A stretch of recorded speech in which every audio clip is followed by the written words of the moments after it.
Hey, what is up, Karamias? Welcome to Rats on Film, the show where a bunch of film rats talk about and rank movies. On the show today, we are creepy and kooky. We are talking about the Addams Family. With me today, I have Jordan. Nice. You got a good snap. Yeah, thanks. I don't think I could snap that good. And I'm your host, Xander. Weak. Yeah, I don't got a good snap. Used both hands too. I only used one. Oh, you gotta ruin it. I was trying to, I did the both to try and up it. Wow. I don't have a good snap. I don't have a good whistle. I don't have a good whistle either. Oh, yours is better. Yours It's is not good, stronger. though. You know who's a good whistler on Rats? Buck. Mm, The dude can whistle like crazy. yeah, I believe that. So it's spooky season. I'm going to say your favorite time of year. Definitely. And your request was to do the Addams Family for the spooky episode this year. I mean, it's one of my favorite families, right? I guess so. I mean, it has to be one of my favorite fictional families. It has to be. Like, as a family, you know what I mean? You don't stand too many families. No, I can't really think of one off the top of my head. As you probably shouldn't. But I love the Addams Family. They're weird. Yeah, they're creepy and they're kooky. They definitely are.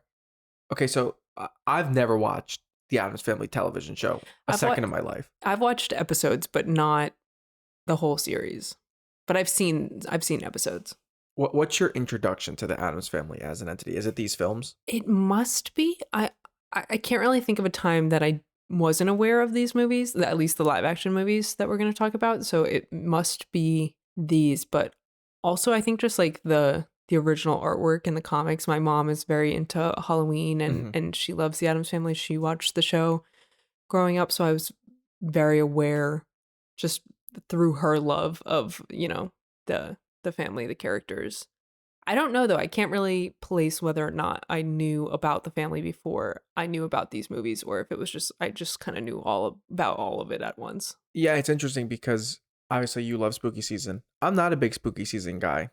Self-proclaimed scaredy rat on the show. I don't usually go for the horror stuff, the creepy stuff. It's not really my vibe. Now, the Addams Family is objectively really not that scary per se, but it's certainly in that vein. It's targeting that demographic. And I don't remember ever watching it. And I didn't see these live action movies until we watched them for this podcast. But I also feel like I've always been aware of the Addams Family. I've always known the theme song. It's a banger theme song. I've always known the snaps. And I've always known like what the vibe was. I didn't necessarily know the characters' names.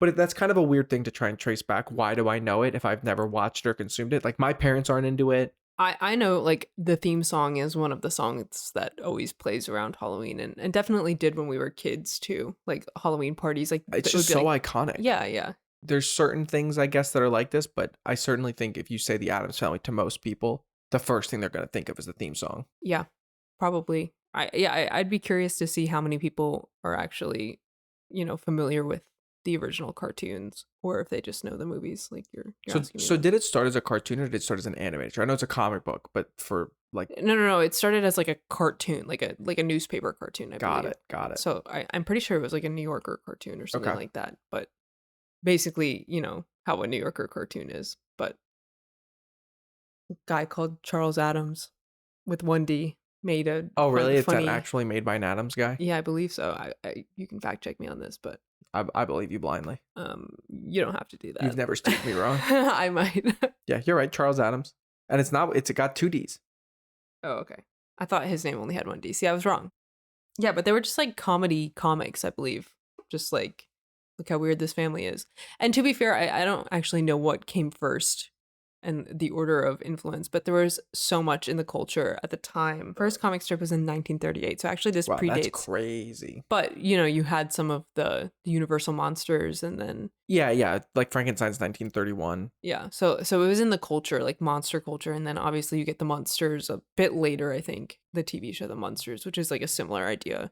Monsters were definitely in the culture in America from, I guess, the 30s on to the 50s, 60s. I mean, it is a big deal in American media film history. But I mean, that's impressive. I actually didn't realize, because in my mind, it's from the 60s. So Makes it's sense. crazy to hear that it was started in the 30s.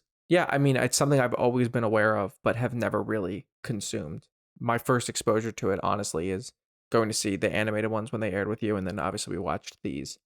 Yeah, it's wild to me that you movies. watched the animated ones before the live action. Yeah. Just because to me, the live action movies were just so important in my childhood, and like I watched them, you know, Halloween after Halloween. It would be on like what I think is now Freeform, but used to be ABC Families, like Countdown to Halloween, 13 Days of Halloween or 31 Days of Halloween. Like they would be on all the time, and I would just watch them. I don't think I watched a single movie for Halloween, with the exception of It's the Great Pumpkin, Charlie Brown. I think that's the only movie I ever watched for Halloween season. Yeah, Halloween was definitely an important holiday in my family in my childhood, and I love it, and I continue to love it. It's still one of my favorite times of the year, and I love a lot of the media that I watched during Halloween season as a kid, and I still watch, and it makes me feel really nostalgic. And I've always really liked creepy things and monsters, and I don't know. Kooky things. Yeah. Well, we touched on it a little bit, but what we're covering today, just so everyone's clear, is the 2 original live action films and then the 2 recent animated films. We're skipping the direct to DVD third movie that they made. So it's just Without Raul. Yes, Yeah. we're skipping that one. So we're just doing 4 films today, and we're going to start out with The Addams Family, 1991. This is such a fun movie, and I think the thing that this movie gets right off the get-go is the cast. I really think the casting in this movie is how most people still remember the Addams Family. Like obviously, we didn't talk about this in the prelude, but obviously Wednesday is also like coming out currently. But Sure. I think a lot of people view the casting in this movie as like the gold tier of Addams Family representation. I mean, whether or not that's just because it's what they're used to, who knows? But I do think the casting was really great in this movie. Yeah, I mean, as someone who doesn't really know the characters, I feel like the cast brings a uniqueness to each of them that is really, really inviting when you are watching the movie, because they are weird. So you kind of need that level of charisma to suck you in, and they're off-putting, but you kind of love them, but they're weird and you feel like you shouldn't, but you still kind of do. And I think that's a hard thing to nail. And I think the casting is a large part of why it works in this one. Yeah, I think it's definitely a hard thing to get people to buy in and believe. But I think because it's so dialed up and the characters are just so kooky, and their interests and the humor in the movie is just like so well balanced with it. Like obviously they're all interested in like the macabre and, you know, very eerie things that revolve around death and gruesome, violent things, but they're also like at their core a family who cares about each other very deeply and is like there for each other while they're like battling, you know, especially like Pugsley and Wednesday are just like always battling one another, but they're a good representation of like a brother-sister dynamic. Yeah, I feel like too, with this one, with the family dynamic, I think the plot lends itself well to that. This one doesn't really have a plot, which is fascinating because it's more of a character study Sure. about the family, which I think works because of like what we said, they're so weird and they're so abnormal when they're like the opposite of the nuclear family, even though they are a nuclear family, you know what I mean? Yeah. But their interests, I guess, like I love the bit where like Morticia's cutting the heads off the roses. Like she's just doing everything that like a housewife wouldn't do, you know what I mean? And I just love that. But there not really being a plot other than them finding a long lost family member who is not their long lost family member for most of the movie, but is their long lost family member is pretty fun. Yeah, I just think that you're right. It's a pretty bare bones plot structure. This mom and son who are trying to rob the Addams family fortune with this scummy lawyer, and the causation scene to scene and like the following action is kind of non-existent. It is sort of just a vessel for some Addams fun and games and weirdness, and them doing a school play, but shooting a load of blood everywhere. I've never seen the show, but it does sort of feel more like a show in that way, where there's sort of more like vignette style things to sort of wrap you into this family, but then the overarching plot of this reconnection with the long lost brother, long lost Uncle Fester, it kind of lends itself well to what they're going for, I think. Yeah, definitely. And I think just the bit that Uncle Fester, Christopher Lloyd, is like the weirdest performance you'll ever see, and it works bizarre. So well, but he's like the richest man. Like, I just love that. Like, he's the creepiest kind of guy. He just has like such weird vibes, but he's like the richest guy. Like they have like the Addams family fortune. It's really funny. It's one of those things where you're watching it, if you're me and you don't know that he's actually Uncle Fester, and they tell you, oh, you know, you kind of look like him, you could buy it. And then he fits right in and you're like, this guy's a bigger freak than the rest of them, honestly. Yeah. And as you obviously go through, you start to realize, right, you start to realize that that's actually the reveal. Yeah. But I think one of the things that I wrote down is that they don't make them like they used to with this. Mm-hmm. Especially the visual comedy. It's the 90s, so it's a little bit in that era of they're starting to do some more digital effects, but I still think the attention to detail here and the way that they're pulling off some of this stuff, I don't know, it's interesting learning that it started as a comic, because I feel like the Addams Family works. We'll get into this a little bit later when we talk about the other movies, but I kind of love it as live action, because I think the fact that they're weird and they feel like they shouldn't be in the real world hits better when they actually are in the real world. Yeah. And you have that slight uncanny valley of these are real people, but they're acting in these strange ways. So I kind of love that about this one, and the way that they pull off some of the stuff, like Thing. Yeah, I think the Thing, I don't know if you would call it animation, with like the shadow work and stuff, is really good in this one. I haven't looked super closely at all of the shots of it. I have to imagine a lot of them are it's practically done. Yeah, it's a guy's hand on the ground, because some of the ways that the shadows match on the ground and the way he's interacting with the floor. Yeah, like there's stuff that's definitely not, but I think they're just rotoing out basically the arm and using like a clean plate and probably shooting stuff twice, and that makes sense. But it looks really good. It looks really good. I love the Thing hitchhiking to go save Gomez at the end. Yeah. Grabbing onto the bumpers of cars and stuff like that. I think that sequence is really fun. There's a great suspense and tension and kineticism to it, with just a severed hand trying to do its best to get back on the highway. I don't know. I thought that was really fun. Yeah, I think there are some really good visual comedic elements in this, and I think that the practical set of the house and the blood at the school play, like even when you can tell it's like an in-camera film trick or it's supposed to be like a special effect, I think it just works so well, and you buy it as the audience, because these people are, you know, a bit kooky, and you can just get behind that. If anyone was to do this, it would be them. Yeah, just the way that the world is built works pretty well as well. The vault being in the bookshelf, and there's all the chains, and you get some fun payoff with that later when the mom and the son are trying to break back into the vault, and they're picking all the wrong books and all the wrong chains. They're getting swished around. I think that the way that they establish the home of the Addams adds a lot to that, like uncanny valley, but also, sure, that's like the world that we're in. And it feels like it's in the real world, but it's like its own world of the real world. I don't know. Yeah, definitely. And I think that's something that works so well about this movie, is that obviously it's played up for comedy and for the like spooky element, that this family is so, you know, different than the quote unquote normal family, but also when you watch it, like you can relate to it in a way where like everyone's family is a little bit crazy, and you just kind of buy in that way also. And I think it's successful as a franchise, but also specifically in this movie because of the way that the actors portray like the love. And I think like the moment when they do realize that it's Uncle Fester, and like they just welcome him back into the family so quickly. Yeah, I think you said it when we were watching it, that you love how obsessed with each other Gomez and Morticia are. Yeah, I mean, their relationship dynamic, and also Raul and Angelica are just so good at it. Like both of them, I fully buy in. Like they're that couple that's like in love with each other. Their hands are all over each other all of the time. They're like, horny for each other at all times. Yeah, like they've been together for, you know, so long. They have kids, they have a whole family, but they're just obsessed with each other. And honestly, that's uncommon to see on film. Genuinely, a lot of specifically parents of children, like you don't often see parents portrayed in that way. Like you have romance movies, but usually like the goal of a romance movie is to like get married and have kids. Obviously this is very stereotypical, but like you don't often see parents with children still being so in love and still being obsessed with each other. And I love to see that. Yeah, they do have a really good dynamic. And they're so obsessive,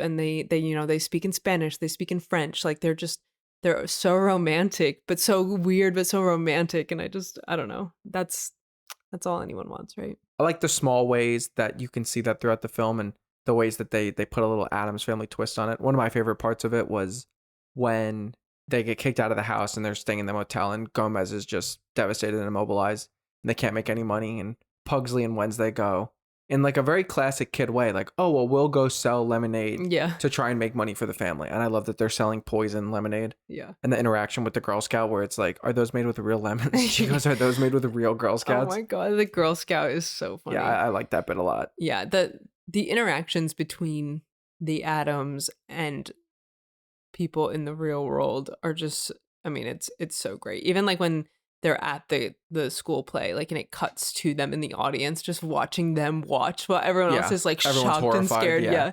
It's just such a good dichotomy, like a balance between their interests and how they react to the world around them. It's a great movie. I do think it's really fun. I think it set the tone for a lot of campy, fun, spooky movies, I guess. I mean, there are others who come before and after, I guess, but it sets itself apart, I think, because of just like the classic family dynamic. Again, like with the plot is not even really there. It's just like fun and games, this one. I think it's pretty clean though too in its narrative where yeah, the plot is pretty simple, but I think it does a good job at something that when it hits always feels really satisfying, which is the setup payoff stuff. I think the fact that the book is the storm book is set up in the opening and it pays off in the ultimate climax. The sword fight with the lawyer comes back. There's some good moments that when you get to the climax, the end of the film, that start to get paid off within this strange world that you're kind of like, oh, very satisfying. Yeah, I agree with that. I don't know. It's a clean kind of script in filmmaking when you can it like tie everything together. Follows that like 20 beat outline almost, Yeah. where you're like, oh, the rule of 3 and like the thing, if you plant a seed, let it grow later on in the movie. Right. It's like it's not super different or out there, but it's I don't know what the word I want to use is, like robust type of storytelling when you can it just works. It works well and I feel like it's effectively done. Yeah, definitely. All right. You want to start this one on the top? Yeah, obviously, of course. All right. Next up on the list, Addams Family Values, 1993. First off, just want to say thank goodness that they called this Addams Family Values. Good title. Of 2. Yeah. Really good title. Really like it. Good pun. And I feel like it works well for what the movie is. Yeah, I agree. I think it's a iconic name. Now, more importantly, Pubert, the boy's here. Xander's favorite character in all of cinema history, Pubert Addams. Here's the thing, right? We talked before the podcast, before we started talking about the films, about how I don't know anything about the Addams Family, never watched it, never consumed it, whatever. But I saw a picture of Pubert Addams, a little baby with a mustache, and I thought, that's cool. Never watched it, didn't know what he did, didn't know what he was, just went, that guy rules. And so when Jordan said she wanted to watch these movies for the podcast, I just kept going, Pubert, Pubert, Pubert. And she was really negging Pubert before we rewatched the movie. And then we rewatched it and she was like, damn, Pubert's better than I remembered. It's true. I did not remember how much game Pubert had. Pubert rules. Pubert's bits, like his little comedic squirming around bits, are so good. Breathing fire on people. Yeah. Like he's cool. He's good. And also the dynamic that he adds to the rest of the family. I think the bit about them trying to murder Pubert, Pugsley, and Wednesday is great. It's so funny. Yeah. Of like course. Who doesn't love a little baby murder? Yeah. I also just love the way that it opens like pre-pubert and Morticia just goes, I'm having a baby. And then it's like, now. That's so funny. It's just so iconic. Yeah. I also love that when she's giving birth, she's obviously in pain because she's giving birth, but she's loving it. I just love that. The birth scene is one of the funniest scenes, I think, in any of these movies. Yeah. When they're the performances. What I love, we didn't shout her out in the first one super, but I love Wednesday. Yeah, I mean, you said it. It makes sense that Wednesday is maybe the character that in the modern day is getting the attention in her solo adaptation because she is such a fun character. And especially in this movie. There's a lot to do with her. Yeah, she's really great in this one. And I love when they're in the waiting room and the other little girl is there and she's like, and a stork came down and whatever fucking bullshit. My parents just had sex. Yeah. The delivery of that rules. No, it's so funny. It's so good. It's literally so good. But okay, we got Pubert, which is like immediately great. Yeah, and Pubert as like the inciting incident, it sets the plot on its journey so that the family separates, which I think is actually important in this one. Yeah. Because obviously I was talking about how important the family dynamic was in the last one and how I loved seeing the family together work as a family. But I think in this one, like getting Pugsley and Wednesday to summer camp and there being a nanny and then the nanny, Uncle Fester going with the nanny, like I think that dynamic separates them and allows conflicts to happen in smaller settings. It's interesting because it's essentially the same plot in a way, if you want to boil it down too. a little scheme involving Uncle Fester. Yeah, true. To Everyone get at wants the him Addams. and his money. Right, and his money, yeah. So in some ways, it's basically the same.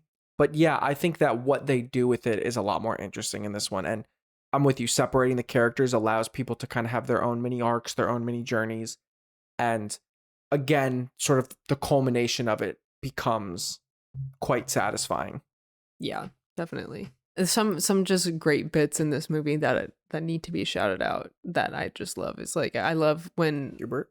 I mean Pubert, but the bit with Pubert when he turns like blonde and they're devastated, like that's just such a good visual. So like funny. It's so funny. So funny. Their literal baby that had dark hair and a mustache. They're like that is the ideal baby, mustached baby. I mean, I agree. The mustache baby is good. And then the mustache goes away and they're like, no, it's just so good. I also love, I forget her name, but the nanny character, Joan Cusack's character, when she marries Uncle Fester and then is like trying to kill him constantly, he's just enjoying it. That's so good. Yeah, the bathtub. Yeah, electric shock in the bathtub. Like that's such a good bit though. Like you have this character who is like, I'm gonna kill my husband, I just want his money, and then he's enjoying it. Like he is thriving. He's like, oh, she's crazy, and also she's just immune to everything that she's doing. Yeah, anyone else would have died, but they're getting electric shocked all the time. Yeah, and he's enjoying it. It's just so good. It's so good. And then obviously we have to talk about summer camp because that's my favorite bit of this movie besides Pubert. Obviously, Wednesday, easily the best character, second to Pubert in the film, and the dynamics at the summer camp. First of all, just again going back to what you said, something that is really strong in these is when they interact with the real world. So Wednesday showing up to a summer camp and there's just the worst kind of person there. The camp counselors are crazy. They're just there's stereotype for a reason because those people exist and they run summer camps and they ruin people's lives for sure. And then also you got the kid who is just so annoying, the goody two shoes, like I'm gonna be the lead in the play. I'm perfect and I am always right, and like that vibe of just you hate her. And Wednesday just throwing a wrench and all, like gumming up all the works. I love it. And obviously as like a retired theater kid, I love that they're doing like this weird play about Thanksgiving that their camp counselors wrote. As someone who definitely did my fair share of homegrown plays as a child, it really makes me smile. It makes me laugh so hard. And I just love the way that Wednesday approaches it. Oh my God. The reveal of I'm Pocahontas, let's scalp him. It's so funny. And she gets all like the kids who were bullied the entire time at camp to just attack. It's just so good. Hey guys, the Pilgrims sucked. Yeah. Well, she knows. She's smart. And she's spreading knowledge. As she should be. Yeah, no, it's so good. I think this movie is a great example of using the strengths from the first movie, but also expanding upon them and making a really solid sequel. In my opinion, a better sequel than the original. Which I know that you have talked about this on the podcast before with like Toy Story 2 being maybe the best sequel of all time. I would argue this one could be considered. You think this is the best sequel of all time? Maybe. It's one of them. That's a hot take. I think in terms of percentage increase from first movie to second movie. Yeah, I mean, Pubert is like doubling the score, but... Well, there you go. But like, they're essentially the same movie in a lot of ways. If you think Toy Story 2 is 100%, would you say Toy Story was 50%? Well, no, because they don't add Pubert. See, that's what I'm saying. Here's what I'll say. Percentage increase. Here's what I'll say is interesting about this. Both of them add Joan Cusack, so maybe she's the secret sauce. True. That's a good point. Maybe she's the secret sauce. That's a really good point. I love this movie and I will want to watch it Halloween season. I will want to watch it in November. I will want to watch it years and years and years. Yeah, I mean, I'm with you that I think this is better than the first one. I think the villain is better. I think Joan Cusack kills it. She's an evil seductress. I love it. I love the performance. I like the dynamic. And then, the Pubert, huge points. And the Wednesday Pugsley at camp, I think adds a lot. Yeah. I personally love seeing Christopher Lloyd be Fester for the whole movie because his Fester is just he's insane bonkers in this, dude. And he's so crazy. I love bonkers Fester though. Like I really do. I enjoy it a lot. So seeing him be in that character the whole time, not, with amnesia from the Bermuda Triangle. I like seeing him thrive.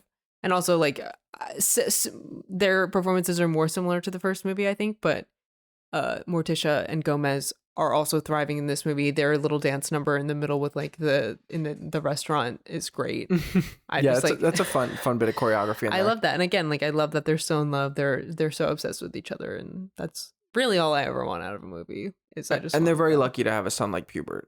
They are, and a daughter like Wednesday. Yeah, Pugsley. Sorry, that was a miss. Pugsley, I think is just maybe my pound him, least get favorite him. character. Yeah, get him. And you know now he has Pubert, who is another brother. Right. If who's showing him up. anything, they should be killing Pugsley. Let Pubert live. I like to see Pugsley grow a mustache. All right, so we both agree that this is above the first one. Yeah, I think this one's better than the All first right, easy enough. Next up, The Addams Family from 2019. Big problem with this one, not enough Pubert. one. Not any Pubert.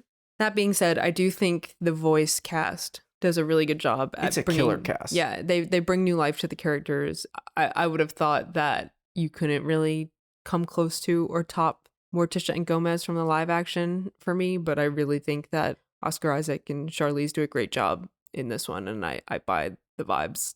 I buy them being obsessed with each other again. And yeah, I think Chloe Grace and Finn Wolfhard do a great job, and specifically I also think Nick Kroll knocks it out of the water for me. Knocks it out of the park. Weird. It's so good.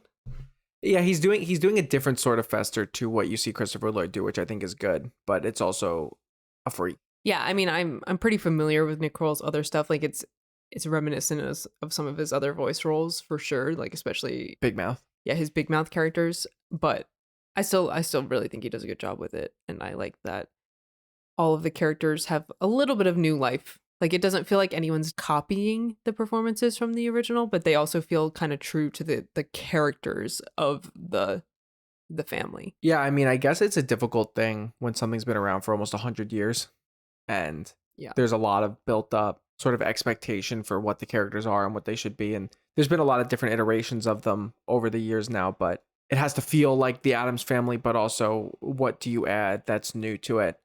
I think specifically the two parents in this one bring a good, unique energy to it that I like. Yeah. But also still feeling like them.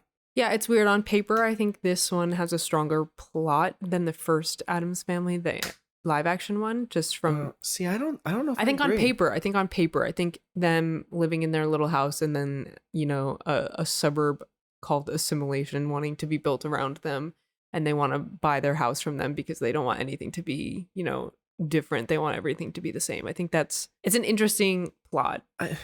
I see what you're saying, and I think that that's maybe fair because basically the first two movies have the exact same plot of just like, let's steal the Addams Family riches. Yeah. Which is a little bit like there's got to be something else you can do. But I think maybe it's just because, again, my limited perception of what the Addams Family is, it feels way too on the nose to me and a little bit boring and safe to just go, well, the whole thing about the Addams Family is that they're weird and different. And what if we put them against people who all want to be the same? That just feels so lazy for a plot that it just, maybe you're right that on paper it's fine, but I don't connect with it, and it feels kind of, it's like, what if we made the plot what also our theme is, kind of thing. And I think that that's lame. I can definitely see that. I do still think it works. I think you can follow the plot pretty easily, and I think because it's animated, I'm sure the audience was a bit more targeted at children than the originals were. Sure. So I think that's also why the plot maybe is so simple. I think this one also, too, as far as plot goes, it's got a little bit more randomness that I think is sort of indicative of what you're talking about, the modern animated movie that's being targeted as something like a Despicable Me, where it's like, what if we just have a random scene of just cartoon violence or nonsense? Or a needle drop. I'm saying it on this podcast. Fuck Shrek for this. All right? I love Shrek. Good movie. I absolutely think that it's responsible for this fucking trend of just any time there's an animated movie. What if we just grab a random needle drop and just put it on for no fucking reason? It drives me crazy. We talked about it at the beginning. The Addams Family has one of the most iconic theme songs of all time. Never even watched the thing and I knew the theme song. How can you not just build a score out of that that's compelling and interesting and way more the vibe than just some random pop hit? I don't know. Like, another recent example for me is like the Super Mario Brothers movie, where it's like, Mario has some of the best music of all time. Why are we putting Bonnie Tyler? I love Bonnie Tyler. She rules. But why is she in the Mario Brothers movie? Why is it not just a Donkey Kong score riff? I don't understand it. Yeah, no, I mean, I hear you. I think, yeah, maybe there's an attempt to modernize the story by adding new music, and maybe it's just following in the footsteps of Shrek and other, big animated successful movies. But I don't know that it really fully works for me here. I think certain moments do. I love that Snoop Dogg plays Cousin Yeah, It. that Like is fun. I like that, and I like when he sings in the second one. Does he sing in the first one? I don't think he remember. does, but they play a Snoop Dogg song when he shows up. Which, like, I like that. That's like a fun little, like, if you know, you know. If you don't, it doesn't really matter. But I don't necessarily need like a pop song every time that they're doing things. Obviously, needle drops can be used well in movies. Like I'm not against it. I just, when it's arbitrary and it just feels like they went, well, here's the spot where we do a little popular song that everyone's gonna like and the kids will get up and dance to it. It's kind of like what it feels like rather than it being an actual part of the movie. Mm-hmm. Another thing that I would like to bring up is just because this one is animated, character design is an element. It's not just costume and makeup. I do think that these movies, the next two, they do draw more upon the actual comics. Gomez is rounder and Wednesday's head is longer. And I think that is more in the spirit of the original comics. Like Morticia's body is insanely tall and thin. And how does she walk in that dress? Yeah, she has little tentacles that move her around, it seems, which I think is fun. I do think it's nice that they played a little bit of an homage to the original comics. I like that. Some interesting choices where like Wednesday and Morticia are gray. I don't really know why their skin is like gray, but kind of works for me. It's in this one, I think, right, where Wednesday's like, I'm black and white in every photo. Yeah, I think that's really funny. That being said, I think because the Addams Family is supposed to be like this fish out of water, they're supposed to be like different than everyone else. I think it's a bit weird that the designs for the people in Assimilation are also a bit wonky to me. I really don't like the character designs in this movie. I think for the Addams Family, they're okay. But yeah, for the regular people, I think they're really just off-putting and strange and just not aesthetically nice. Yeah, I want to go back to what I said earlier about how I sort of feel like the Addams Family worked better as live action than it does as animated.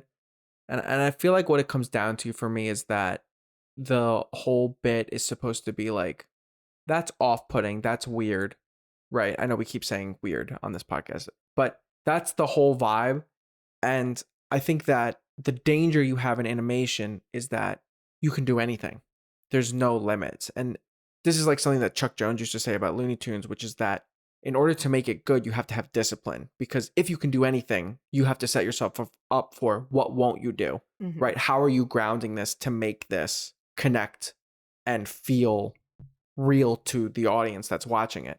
And I feel like this movie kind of goes all over the place with that, where there are scenes of Pugsley like riding rockets into the sky. And I just don't think that doesn't feel like the Addams Family in my perception of it watching the first two movies. They are in the real world to me. And I get that this is a cartoon or whatever, but I feel like it loses me a lot on what makes the Addams Family when they just kind of get way too far out there. Yeah, I think the most noticeable change there is actually with Pugsley's character specifically, because they make him a bit of like a pyro. Like he's just like violence and chaos. And he's got bombs. Yeah, and whereas in like the live action ones, they're like building guillotines and, doing weird stuff with their toys and being gross, but it's a bit more extreme in this one. And like Pugsley's literally flying around the house on a rocket. Like the stakes are a bit different. I think it's just a bridge too far for me for the grounding of being like, oh, they're just a little bit different, but at the core, they're still a family that loves each other. Yeah, I think for me, you also lose like some of the eerie quality, and you just get like crazy. Like you get like big and loud instead of obsessed with death and obsessed with the grotesque. You know what I mean? Which it is a different dynamic. Like being a daredevil, reckless little boy versus being like the boy who's obsessed with like creepy, crawly things. Right. Which I think is a difference for at least the Pugsley character. The Wednesday character, I think, is a bit more similar to what we've seen before. And also they do something kind of interesting, which is that they've lived a sheltered life in this reality, and she's curious about the outside world, and is, kind of in her rebellious phase where she's like, maybe I don't want to be a weirdo. Maybe I don't want to wear all black, and maybe I want my parents to be mad at me for the choices that I'm making. And it's kind of that subversion of, instead of coming home as a goth kid and your parents getting mad, you're coming home in a dress, in a dress and earrings, and your parents are like, yeah. So No, I think like that's a fun subversion. I think Wednesday's character in this one is a good portrayal of just like what it feels like to be a teenager and hit those awkward years and wanting to fit in. And I kind of like that, where she's just like desperate to fit in, but winds up realizing at the end that like she should stay true to herself, and who she is more important than fitting in with other people. I think the moral of the story, that like our uniqueness makes us better, is a good moral of the story. And everybody's weird, right? Don't other people, because you're doing some weird shit too. Yeah, which I like. Where do you want to rank this one? This one is going to be third for me. Yeah, agreed.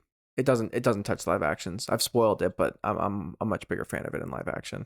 All right, last up on the list for this Addams episode, The Addams Family 2 from 2021. I don't know why they called this Addams Family 2 when Addams Family Vacation was right there. Would have been so good. Such a good title. I do think an Addams Family Vacation premise, great. This is a great idea for an Addams Family movie.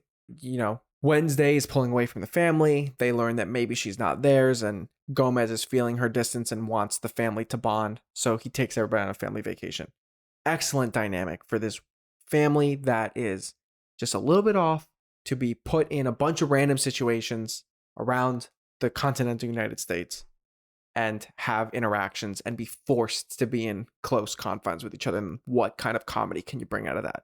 Really smart idea. Yeah. I love a road trip movie. Love a family vacation movie. So I'm definitely on board. I do think the inciting incident here, random scientists stalking children's science fairs to find smart children so he can fix his own science, is a bit weird. Yeah, for follow up to the first one. It goes into my feeling about the first one with just because you can do anything doesn't mean you should. Just because you can give Uncle Fester tentacles for arms, it's like, should you do that? Is that actually the best plot?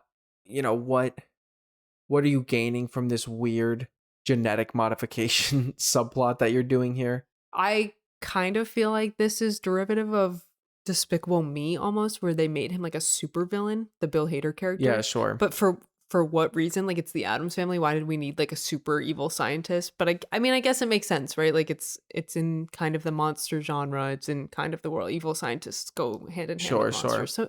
So maybe it makes sense. And when I'm watching it, I'm like all in, and I think it works fine. But like taking a step back, I'm like, that's a weird choice. I think the family vacation dynamic was an excellent decision for a sequel. I think the Bill Hader villain character is like, what? But I kind of like the, like, is Wednesday and Addams. I was going to say, yeah, the plot is stronger for me in this one too, because it's a little bit less generic than what I think of the first one. And I think the scene to scene causation works a little bit better, where as they stop at different places, they're sort of developing a little bit more information. Wednesday's eavesdropping on them as they're talking about it. This lawyer is chasing them. That's like ramping up the suspense.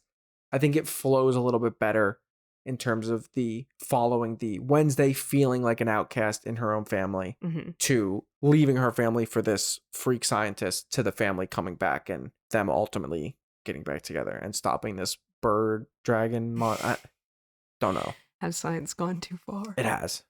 I agree. It's got another dumb needle drop. A couple. There's a couple. Yeah, the one I'm thinking of is the one in the biker bar with Lurch. I will say, though, I do love the Lurch playing piano and singing a song dynamic. I think that is like a fun thing that animated movies do now with the needle drops. I understand the criticism. We were just talking about it, but I like when it's a diegetic song and a character is performing it and it kind of fits. And in this instance, it kind of reminded me of the bar scene in Tangled, when all the like rough guys are like, no, I have a dream too. Where all these, they get in there like, oh, it's a bike gang and they're going to be evil and mean and violent. And then he starts playing piano and they start fair dancing. comparison. I like that. I understand the criticism, though, for the needle drop being there, but I actually like this moment. I think it is It adds some fun in games. Is it necessary? Is it kind of like a stim video in the middle of an animated movie? Yes, but I think it's kind of fun. I think Pugsley gets done dirty in this one. He's just getting fucked up the whole time. Yeah, until he finds a little friend at the end. Yeah, His little pig girl. a little pig, a literal pig. But it's kind of fun that he's like Pugsley and she's a pig. I don't know. Yeah, pugs are pigs. They're the same. Yeah, it's kind of fun. It makes sense. I don't think eating without your hands is easier though. It's definitely not. That's a crazy take, Pugsley. Like, you're just wrong for that. But what a cute little moment though when they're just munching on muffins. Yeah, and and cinnamon buns. yeah, and then like touch nose to nose. I don't know. That made me smile. I actually thought that was one of the stronger Pugsley moments in all of the movies where he's finally feeling seen too, because the whole plot of this movie is like Wednesday being seen, because Wednesday feels like she's smarter than her whole family. That's kind of the dynamic of the character always. She kind of feels like obviously she's a part of them, but she's so smart like that she doesn't fit in. And it was kind of nice to have a moment for Pugsley to like fit in with someone else too. He actually gets a little subplot here too. I mean, we didn't even really touch on it, that he has the whole plot in the first movie of trying to perform the Addams Mazuka. Oh yeah. Like yeah, that's a whole big plot. he actually does have a significant plot in that one, where he doesn't really in the live action ones. And then in this one, it's reduced from the first movie, but he does have a little bit of the Uncle Fester's trying to give him the little life coach how to get a girl. It reminds me of Uncle Aaron with Miles and Spider-Verse, except just if your Uncle Aaron sucked. Yeah, if your Uncle Aaron was turning into an octopus. Like Uncle Aaron gives Miles the shoulder touch, and Fester gives Pugsley absolutely nothing to work with. I mean, Fester's like the opposite of advice, right? Everything he says, you do the opposite of and you'll be okay. Yeah, I think the biggest weakness for me in this movie, and it sounds like I'm not liking it, but I do like it. I think it's a lot of fun. I don't like the end of the movie being a kaiju battle. Personally, it just feels very out of place for me. I love the Addams Family, and I like you were talking about being like grounded and just, you know, playing with like the character dynamics and just like the differences between them and the real world being like a lot of the conflict.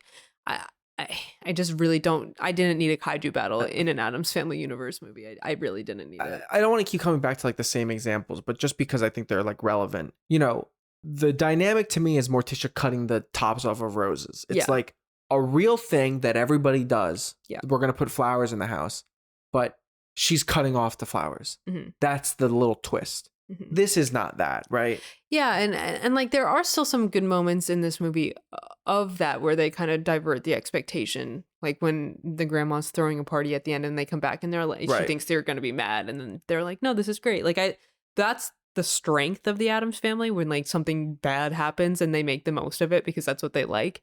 But yeah, it really felt like a moment that did not fit in the Addams Family for me. Yeah. Like, why did we need 10 animals genetically engineered into one villain? I don't know. It's really out there, and it doesn't feel like it's servicing the interpersonal plot of the Addams to just do a kaiju battle for the ultimate climax. Yeah, it just feels like it could be in any movie, right? Like why with the Addams Family? Right, and to go back to the first one that we didn't touch on this, the climax of that sort of being that Pugsley performs the Mazuka in his own way and saves the Addams from this angry mob.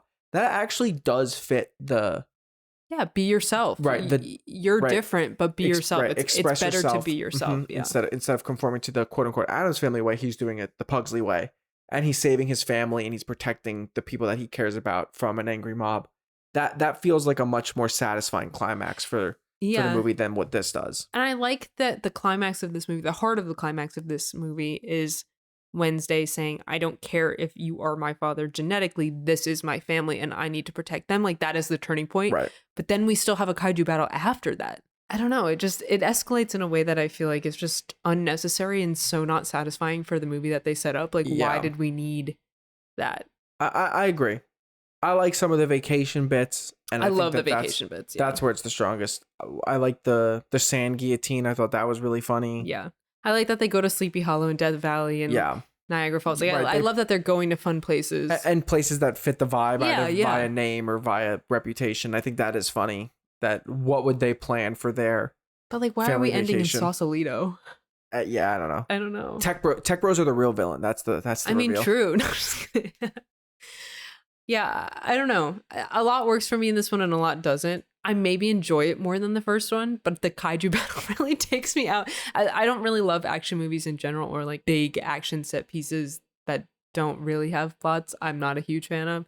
And yeah, to end seemingly the franchise this way, but also just the movie, it just doesn't. I don't know. I wish it was just Wednesday being like, no, you're my family, and she outsmarted them, and then that was the end. I wish that there was, I mean, and I know she does. She gets the blood vial from Morticia, and she brings Uncle Fester back from the brink of death after he's done his little battle, but I don't know. It's just not for me. The ending specifically. I think there's a lot of good in this movie, though. So how do you want to rank it compared to the other one? It's really a toss-up. I think I could go either way, to be honest. It's definitely under both of the live actions, but as much as I don't love the ending, and I really was just hammering hard on the fact that I don't like the ending, I think it might be better than the first one. I like it better than the first one, so that's good if we agree, because then we don't have to phone a rat. Okay. I'm with you. I'm going to agree. It's slightly with an asterisk. If the end wasn't in it, it would definitely be. Because I love... The ending is weak. I also think some of the design and the colors in this movie are a lot better. Like, I think the part when they're in Death Valley, the colors are a bit more vibrant than the last movie. I think everything's a bit muted in the last movie, even when they're in a simulation. So, like, I think this movie is a bit more dynamic in that way, which I also appreciate. Yeah, I think for me, it just comes down to this plot moves along in a much more cohesive way and feels a little bit less like there's just a bunch of random scenes cut together than the first one. And I just think the road trip vibe is a really good thing to play with this family. Especially with a family. Yeah. I agree. You know what else I do like about the ending after the kaiju battle? I like the reveal that the reason that the DNA test was fake was that he lost all his hair and he's got a toupee. I thought that was a funny reveal. Yeah, I think that's cute. I also love the Cousin It, little Snoop song Dogg number at the end. Yeah. All right. The Rats on Film official ranking for the Addams Family films, objectively in our opinion, starting from the bottom. The Addams Family, 2019. The Addams Family 2. The Addams Family, 1991. And Addams Family Values. Hooray. Pubert. Yeah, Pubert reigns supreme. All right. Most importantly, I got a little bonus ranking for us. We're going to rank the Addams Family members. We're not going with Cousin It and the grandma and stuff. We're just going to do the core family members. So we're going Gomez, Morticia, Wednesday, Pugsley, Lurch. Okay. All right. What's your ranking for the Addams Family members? It's so tough. It's so tough. Obviously, Pubert is not in this equation. Well, to you. Okay. I think for me, Pugsley at the bottom. Okay. Then Lurch. Then Morticia. Then Gomez. Then Wednesday. Okay. I was almost the same as you. I thought we were going to be the same. I'd swap Morticia and Gomez. Wow. Okay. I like Morticia. I think Gomez is so fun. No, he is fun. I like his sword play, especially in the dancing. The it's the dancing for me. It's really the dancing. He's got those moves. He's got those hips that just don't lie. Yeah, exactly. Yeah, I don't know. Morticia's a freak, and I love her. No, I love her too. Yeah, obviously. Yeah. They go hand in hand a little bit. And then obviously Pubert number 1 if he was on the list. But he's not included because he's only in one of the movies. And Cousin It also at the top. I think Wednesday's the best. Easily. She rules. She's so smart. She's so cool. When she said scalp those kids, I was like, that's it. She's the best. But also, Pubert was there and he was already the best. Well, happy spooky season, everyone. I hope everyone has a happy Halloween in a couple of weeks. Do something weird. Do something fun. Be true to yourself. Thanks for listening to Rats on Film, everybody. Be sure to tell a friend about the show. We're a bunch of little rats. Talk about and rank movies. Happy spooky season. Rate us 5 stars on your podcast platform of choice. Subscribe on YouTube, Spotify, Apple Podcasts. Be sure to watch out because we will be back in 2 weeks to talk about and rank some more movies. All right. Bye.